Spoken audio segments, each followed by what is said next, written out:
We're back in Black Ark with the Wood Elves in an unusual matchup. Cathay versus the Wood Elves, obviously. And today I'm going to try something a little bit different with the intro. We're going to go over the starting armies, and then I'll quickly splice in a little snippet with the reserves. So for myself, I'm starting out with Drika here on foot. Sisters of Thorn to back her up. We've got some Eternal Guards with shields and Glade Guards with Hagbane tips and Starfire shafts.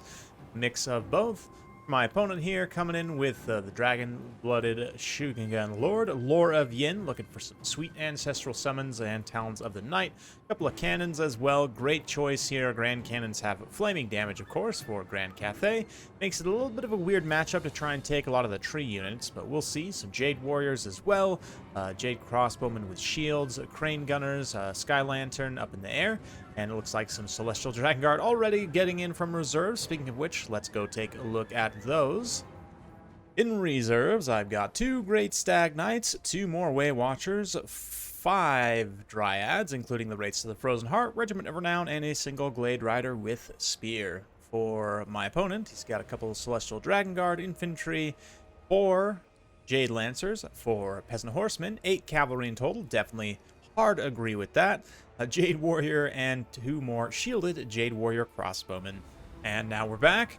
See, I've already got some Way Watchers also on the low ground, kind of reinforcing, gonna sneak that point away. Of course, Wood Elves in Domination in general, having a lot of Vanguard units definitely helps, especially Vanguard stock missile units that can come in, immediately start shooting, immediately start making a difference in the value in terms of damage value, army damage value, and sort of the outcome of the battle. But another thing that makes this matchup a little bit awkward, as I mentioned, the flaming damage from the Cathayan ranged units. Grand Cannon, you know, the rockets, of course, as well, do pretty decent non-armor piercing damage.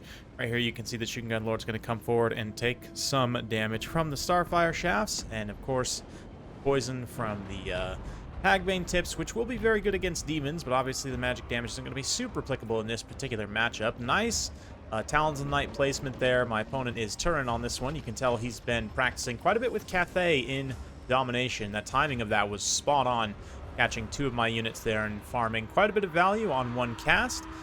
He's also got some Jade Lancers coming in. Great choice. The heavy cavalry tends to trade very well with light Elven cavalry, so can help protect some of these ranged units in here. I'm going to get in and start shooting, try and focus fire if I can on these ranged targets. You can see I'm bringing my the Glade Guard. The Glade versus the Jade. That's pretty much what I'm going to call this one. I just thought of that right now. We'll see.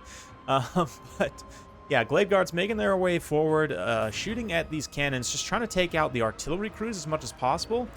Even though realistically, I probably should be shooting at these crossbowmen, even though they are shielded.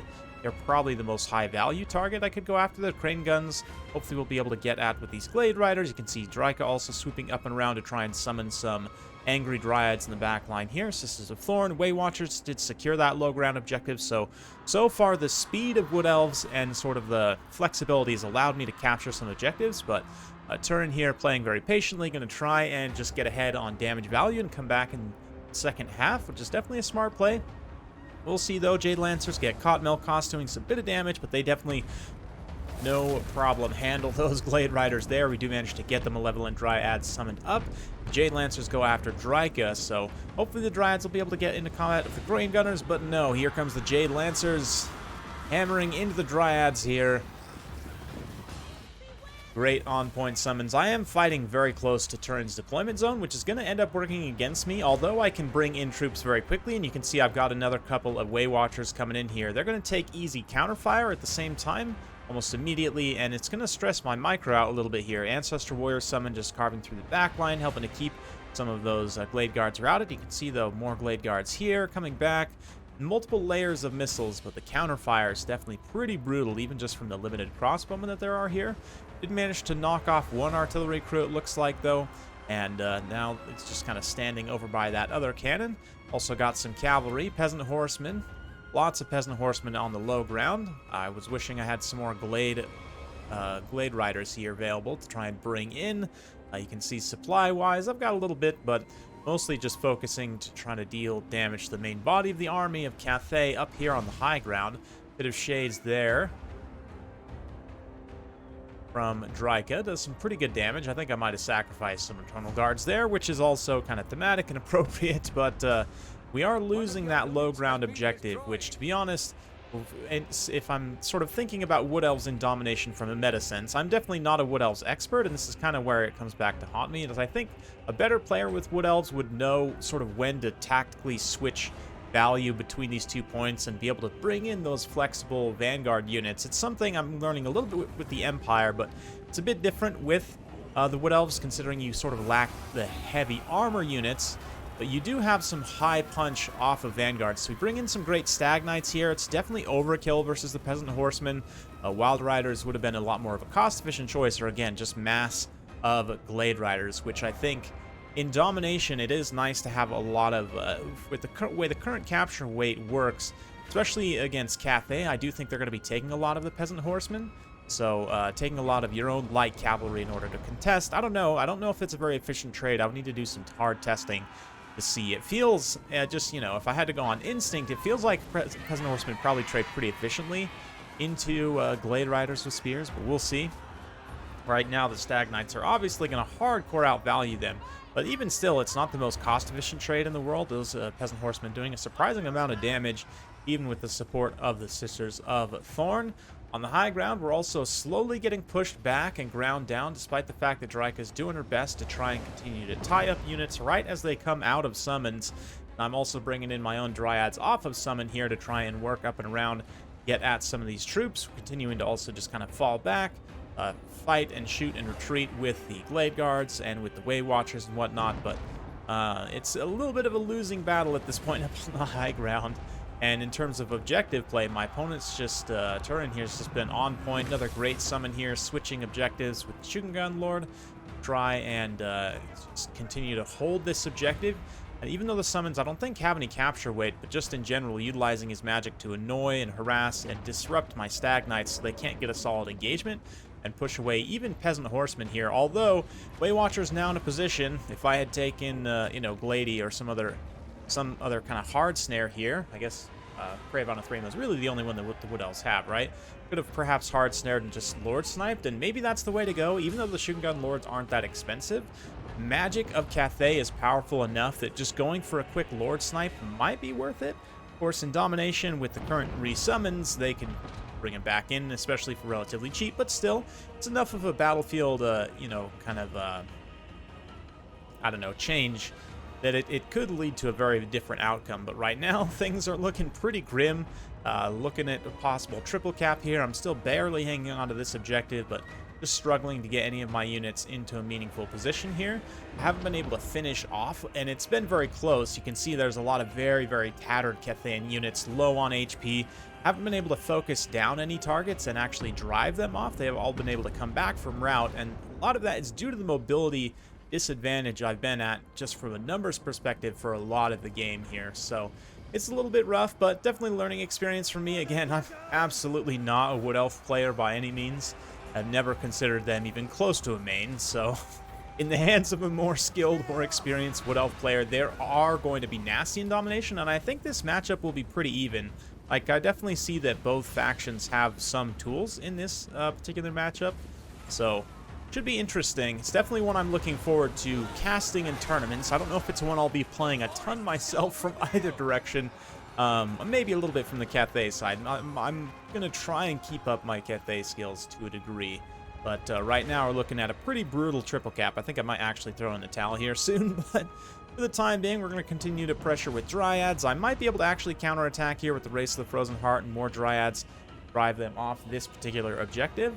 Dryka is still fighting over here too, so maybe if she can continue to bottle units up and come back and maybe even take this objective here, I would need to come back and probably get a triple cap. I mean, at this point, I'm not getting any victory tickets, so we'll see. Perhaps, maybe not. I mean, Stag Knights and more Dryads taking this.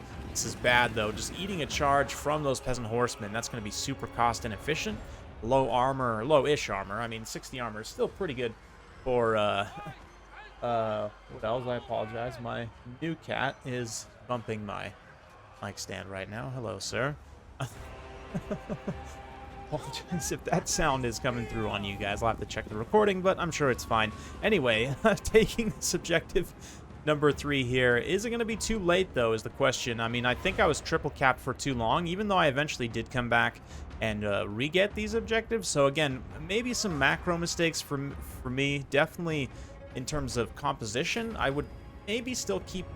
it's hard to say. Maybe just take Wild Riders, because in terms of what I think about, you know, Stag Knights, they're sort of elite AP, but in this matchup, it just seems like, I don't know, that you're going to take a lot of incidental damage from low-tier targets, and that's just kind of an issue with Stag Knights in general. You can't really take the Regiment of Renown Stag Knights because Cathay has a lot of access to magic damage. They're going to be very vulnerable, so I don't know. Nice charge from those Jade Lancers into the Race of the Frozen Heart. Just try and, you know, keep me from capping this objective for as long as they can. Provide that little bit of extra cavalry capture weight.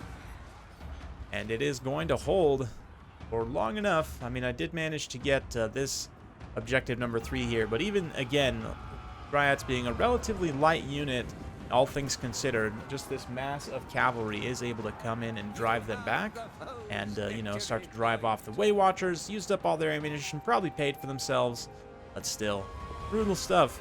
I don't know. Like I said, I think it'll be an even matchup in this hands of a skilled player. Cathay might struggle in land battles even. Just the flexibility and speed of the Wood Elves might be able to kind of pick them apart, draw them out of position, but I don't know. It's an interesting one for sure. Yeah, Cathay has tools. They have teeth in this matchup, definitely. So, in terms of the value breakdown here, Strike coming in, getting some really great value. The summons also. Summons are just generally very strong in Domination, so I do like her quite a bit here, but maybe I kind of misused her, even if she did end up paying for herself. Tactically, I mean, she was just kind of over there getting tied down the whole time, right? The Way Watchers, definitely also a very solid pick here. It leaves you a little light on capture weight, though, and my infantry, my spear infantry, definitely didn't do anything. Glade Guard, a little bit of a mixed bag, but, you know, it's kind of the way of things. The light cavalry, again, this is where I would definitely cut one Stag Knight and just take more of the Glade Riders with spears and go with more numbers here, given the numbers of Cathay, and you're going to need to contest against those Peasant Horsemen, so an interesting one. Yeah, the Way Watchers, definitely you want to probably max out in most Domination games, unless you're playing like Slanesh or something, but especially against a kind of middling to slow faction like Cathay, you don't necessarily... I mean, they are going to go with a lot of cavalry. Look at this, 8 cavalry units from Turin here, which I definitely agree with and enjoy from Cathay in terms of his army value here. Stuff does pretty well. The shielded crossbows, likewise, very solid choice. Anytime you can get shielded missile units to trade against the Wood Elves, it's a lot more efficient. Likewise, even the Crane Gunners, they do have shields. Wasn't quite able to get them done. Sky Lantern ended up eating a lot of ammo, even if it didn't pay for itself. Also can provide that harmony if you're making a forward push. A little bit risky against the Wood Elves, I think, but I don't know. I'd have to sort of play this one out a few more times and see exactly how risky it is. It's not that much of an investment, so I don't know. Hard to say. Anyway, hopefully you guys enjoyed watching this one. If you do like this sort of content, be sure to like, subscribe, hit that bell notification button. Every time I upload a new video, you'll be notified. Thanks again. We'll see you next time.